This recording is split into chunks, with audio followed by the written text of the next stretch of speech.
Morning, this is Mona and this is my morning view. Today, the last spring edition of 2026, the last one. And today is Fiesty Friday. So come Monday, it will be summer edition 2026. All right, so I did not put a title on this yet because I still don't know what I'm going to talk about.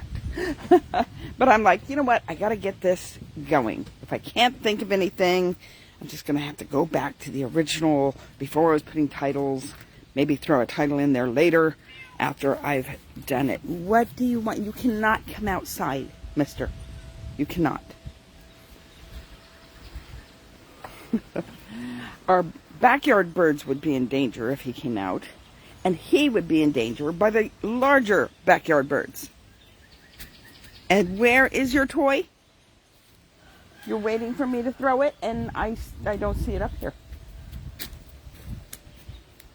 The star of the show, right down here, patiently waiting for me to throw an invisible toy because she brought me nothing. Where's it at? Where's it at? Find.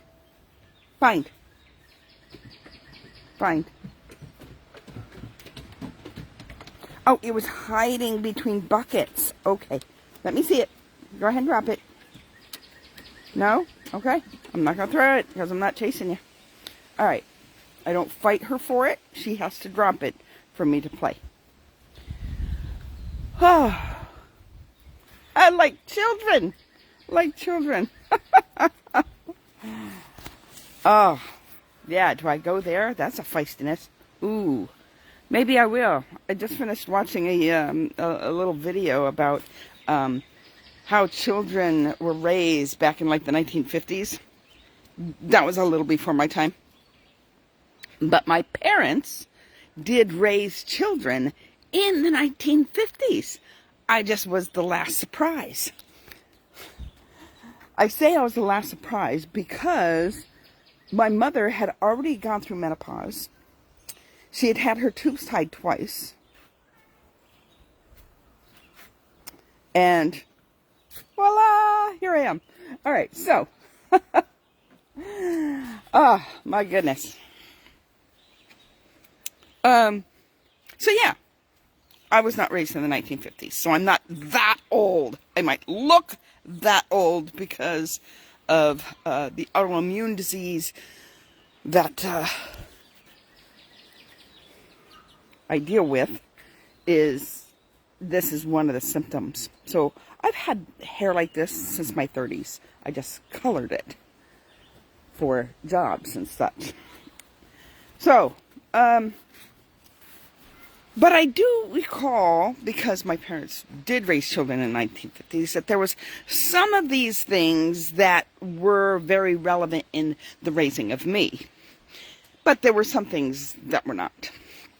All right, so one is that they said that when an adult entered the room, didn't matter who the adult was, the children stood up. So like, you're watching TV or something, or you're on the couch reading or whatever, and your neighbor comes in, or your grandma comes in, or somebody comes in, and they enter into the house, into the room, you stood up. You waited until they spoke to you. You made eye contact. And all of this was teaching children respect. Okay? Which is something that I find missing in a lot of children today. For those of you that don't know, I do work at an elementary school. And there are some really nice, kind children. But even the nice, kind children have a small level of disrespect. There are some that are over the charts, and nobody's stopping them because, well, they can't. All right, so I don't usually talk about the stuff that happens at school. I definitely don't talk about the names, but we all know schools in the United States are not the same as they were back when we went to school for these older age people like me. Not 1950s, but I'm sure in 1950s they had it. Remember they had the paddle? Some schools had paddles with holes in them to break the resistance for the blow. Made it worse. I never got the paddle. My brother did. So yeah. We don't have corporal punishment in the schools anymore. And to some extent, there's not a whole lot of real discipline. No consequences for people's actions. They might get spoken to. That's maybe. Maybe they might get spoken to. So you have this disrespect that towards people in general. I mean, that was teaching about elders, about people that are older than you, that you have a respect for them. My father had a respect for an older person. That's how I was able to go to Vacation Bible School. I went to Vacation Bible School and I learned about Jesus. And it changed the trajectory of my life forever and ever. That was my 5th and 6th grade year of age-wise. So I was about 10. About 10 years old, this old man walks to my dad's house, to our house, and asks my father if I could go to a Vacation Bible School. Now, my father normally would say, no, absolutely not. And knowing some of the history of what my father had to deal with, I totally get it. You want to talk about church hurt? Our family felt it. I didn't. I was little. I didn't know. Want to know why? Not every discussion was I privy to. Nor should it be. Now, there are things that I think that my parents withheld from me that prevented me from growing in certain areas. One of those is finances. They should have taught me about finances. They didn't have to tell me every little nitty-gritty thing about why we couldn't afford to do things. But there should have been at least a lesson on finances. So instead, it was like, we don't discuss finances with our children because it's none of your concern. So in a way,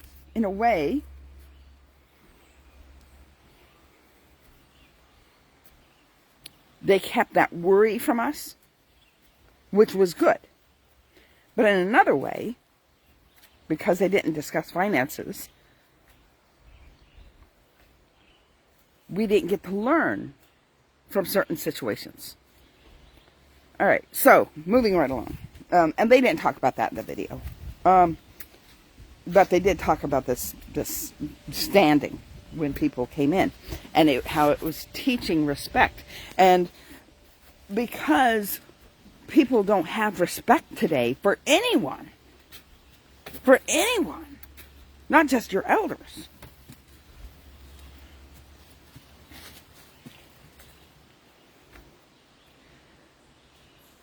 What's another one? Dinner table. Okay, so they were talking about, now this is something that I did not experience, but I also grew up on a farm, so maybe it was different on the farm versus in the city, I don't know. But they were talking about, the wife, the mother, she would make, she'd be doing all the stuff in the house, have the apron, clean up. Well, before dinner, her and her daughter would go and put on a nice dress for dinner. The children would help set the table. Yes, we set the table. I don't remember my mom ever getting dressed up in a nice dress for dinner. She sat down with the clothes she was working with. Mind you, we didn't have a whole lot of nice clothes. So to change our clothes into, a nice clothes, well, that would make more wash. And, well, we didn't want more work. So, but there's something about sitting at the dinner table, nicely dressed, and learning manners. We learned manners as well. Now, my brothers, on the other hand, totally broke part of those rules. And that is, they would try to gross everybody out at the dinner table. So they would try to tell the most gruesome stories that they could tell. And my father would be the first one to cave. Like, stop! Because he would get, his stomach would get, like, turned. Hardened the rest of us, like, okay, we can deal with life because, you know, we had the gruesome stories at the dinner table and still had to eat while we were doing it. But my father was like, no! But they insisted every new time, new opportunity to do that. But you really were not supposed to talk about gruesome things at the dinner table. You weren't supposed to talk about harsh things at the dinner table. This is what they were saying. Okay. That it was pleasant to talk at the dinner table. Now there's something to that because when you're eating, right, you want to be in a relaxed state. Your digestion works a whole lot better when you're not stressed. And if you're talking about stressful stuff at the dinner table, then your stomach is not going to digest well, and it could cause, you know, like sour stomach or stomach issues or whatever else, right? So there's something to that talking pleasant at the dinner table. Well, there's also something to making it a special occasion every day. We're all going to sit at the table. We're all going to eat dinner. Dad comes home from work. We're all going to sit at the dinner table, and we're all going to eat together in a pleasant atmosphere. Okay. It's like a celebration every day. We're going to party at the dinner table. It kind of reminds me of how God likes eating together in community, in koinonia, in coming together for festivities. And wouldn't you get dressed for the occasion, for the festivity? So at one point, I'm like, you know, save on the laundry. Save on the extra time. Getting your, you know. But you all got washed up. You at least all got washed up. You washed your hands. You if your face was dirty, you washed your face, you know. Because we lived out on a farm. Chances are I was caked in mud from head to toe playing in mud. Because I made mud pies and all sorts of different cuisines in my little mud kitchen. And so that was my life. So that would have been quite a thought of getting me all cleaned up for dinner in a nice dress. That probably wouldn't have worked well. But at least wash your face and your hands. All right, so moving right along. This is supposed to be feisty. Instead, it's more of a comedy hour.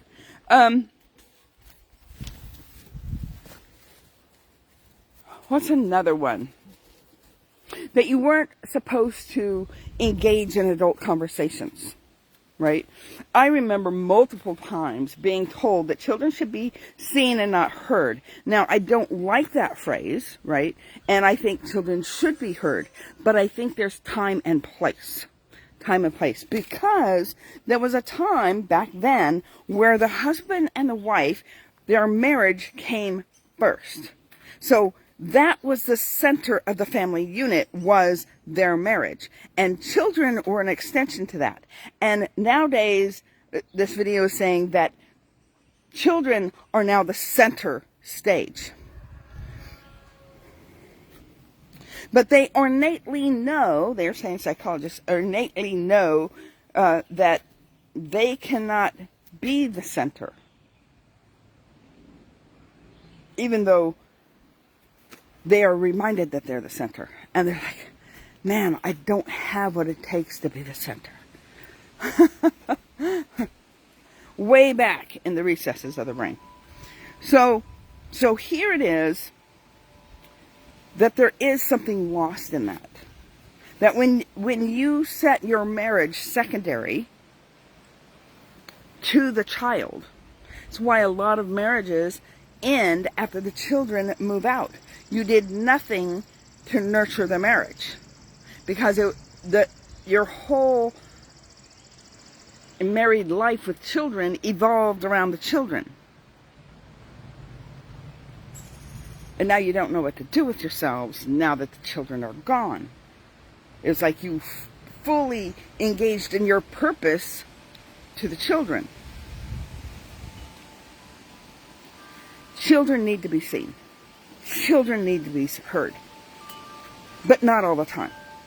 There needs to be a time and a place. And they need to learn time and place. Multiple times I have seen children, wrong timing, try to get my attention about something that is not necessary when I'm trying to deal with other instructions. And I'm like, we got to get all lined up and get into the building first. Then we can deal with your problem. We're not dealing with your problem right this second, in line. No. But they're so used to coming up and getting the attention immediately. Immediately. And when you got, 40 kids vying for your attention, I can, whoo. So anyways,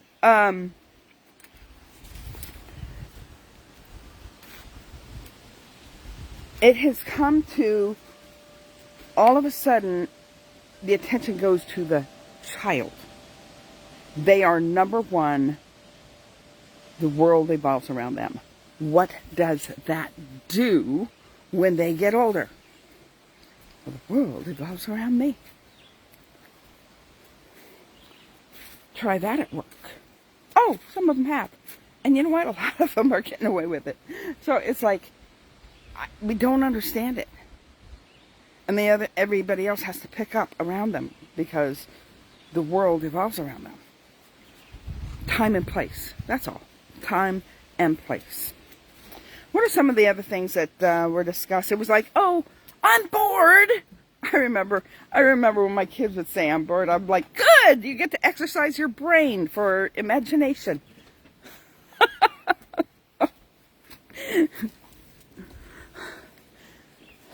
Good. Now you can think about stuff that you might be able to do. Think, use the brain. It's good to be bored. Go contemplate. Meditate on the Lord.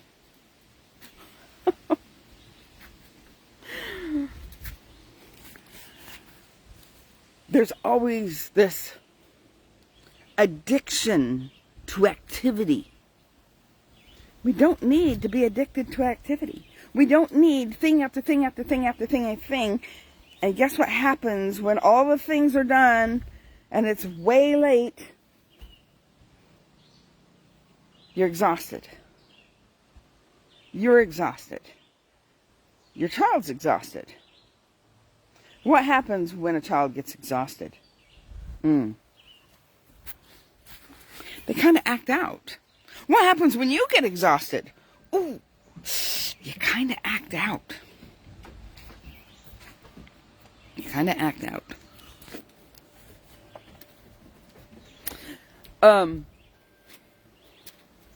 There was... Oh, I forgot it. See, I can't remember all of them. And what I'm saying is not what they were saying. I'm just taking the topic line that they were talking about and kind of putting my own spin to it. Bedtime. There was a bedtime for my kids. They hated it. They hated bedtime. I don't remember having a bedtime when I was a kid. We went to bed when we were tired. So like I said, there was times where it was, I had this, parents that raised kids in the 1950s, and the difference between raising me, it was like, it wasn't the same. I don't know if they had bedtimes as well, but I know I did not have a bedtime. And so because of that, I think that I lost out on a lot of rest that I needed to have for a lot of thinking soberly and making good decisions. And, by the time I was in high school, there wasn't a whole lot of, I had some good decisions because I had a good background for good decisions, but I also lacked good decision making as well in certain areas. So I think I lost out on some rested brain cells. And so when children sit there and negotiate, which is something I said this week. Somebody said that, what's his name, J.D. Vance, the vice president? You would think I would know since he's a Marine. And so that's pretty much how I, how many times I've had to ask who was vice president sometimes. Although that was back when my brain was barely able to keep up with who my name was. So, he said that all wars end in negotiation. He was incorrect. Incorrect. We'll start with that. All right. World War II. Both theaters. Unconditional surrender. Unconditional surrender. We're not going to talk about it. We're not going to negotiate. It is unconditional surrender.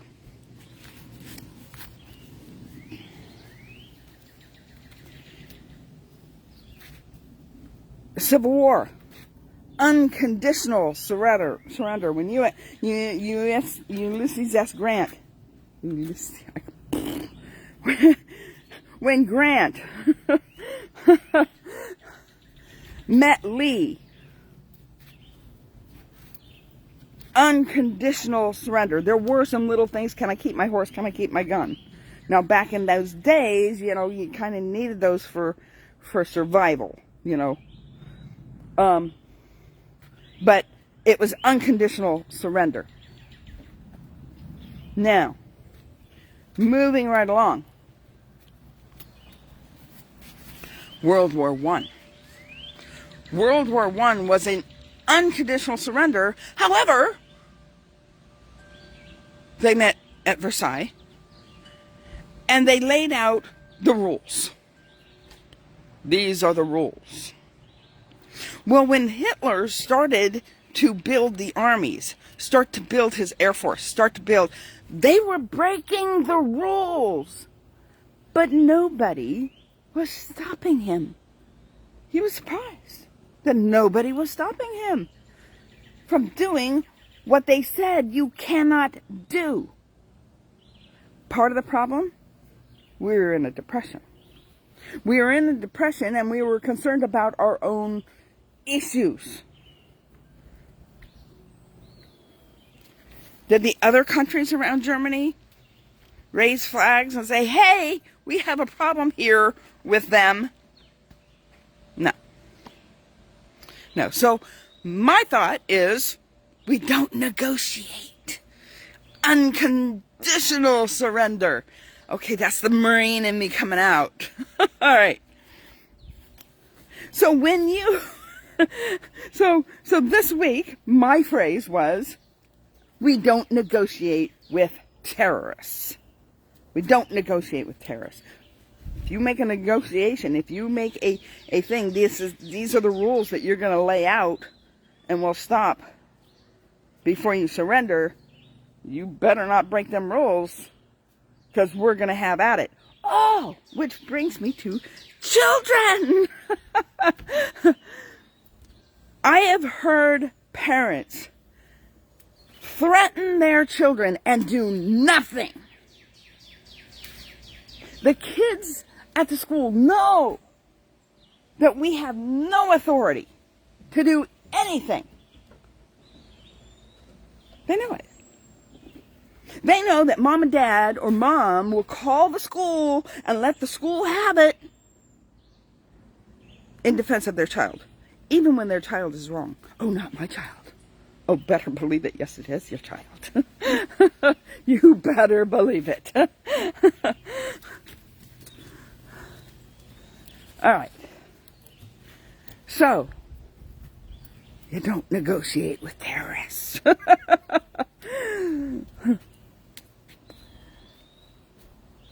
You laid down a consequence, and when it happened, the consequence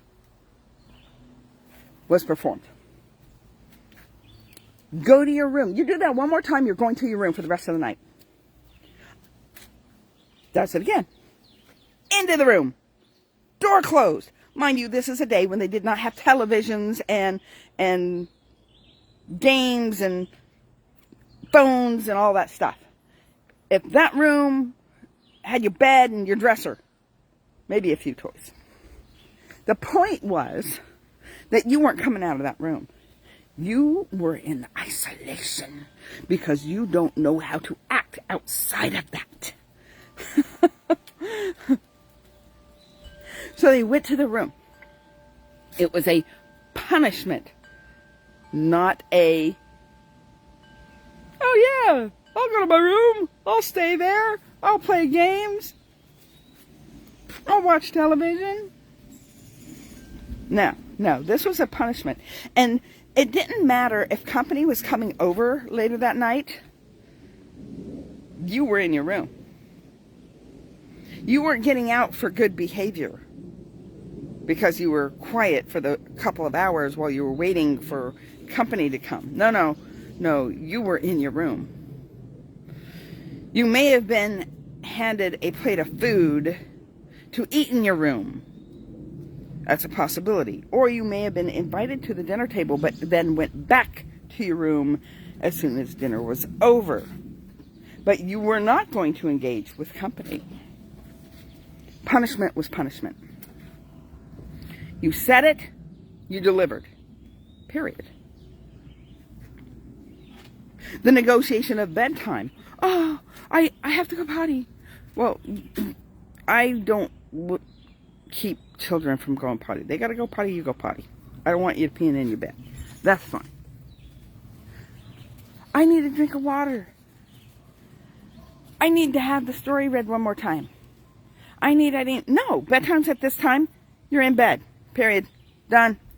Now, I had that rule with my children, except for we went to church a lot. So whenever we were at church at night, that was their late night. Most of the time they didn't last. Most of the time they fell asleep on the pew. Done. Fell asleep in the car. Done. Wherever they were at bedtime.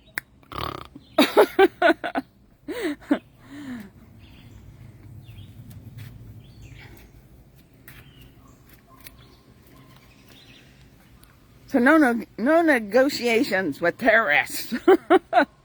No, your children are not terrorists. I'm joking. For those of you who, get all bent out of shape because you don't understand that people can joke around about things. Oh, must be staunch. All right.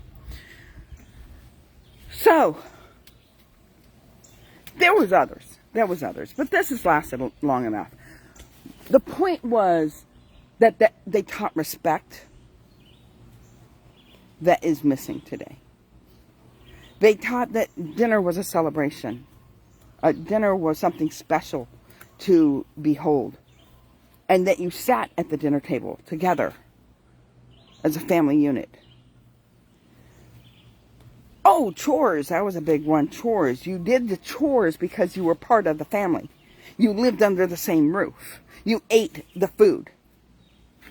Food was another thing. You ate what was put on your plate, not short order cook. It teaches things beyond just, oh, I don't like that, so I'm not going to eat it. It's you are going to eat it because later on in life you are going to be handed Brussels sprouts. I like Brussels sprouts, but not everybody likes Brussels sprouts. Broccoli, no, not everybody likes broccoli. Now, when you learn to deal with the stuff you don't like, when you get older and life hands you this stuff, you don't fall apart. You negotiate around it. You fix things when things get broken. You don't just throw them away and replace it with something new. However, today they don't make things like they used to, and so they make it difficult for you to be able to fix it on your own. You would have to like watch a whole lot of YouTube videos and maybe try to get some of the materials together to fix it.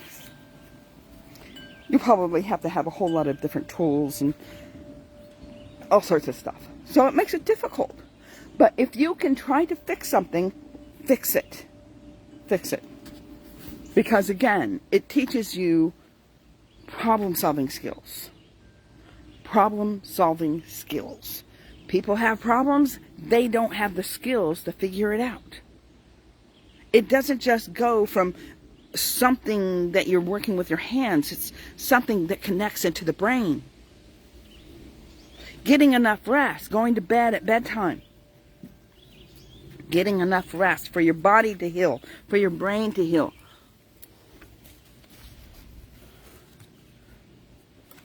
For dreams to be activated.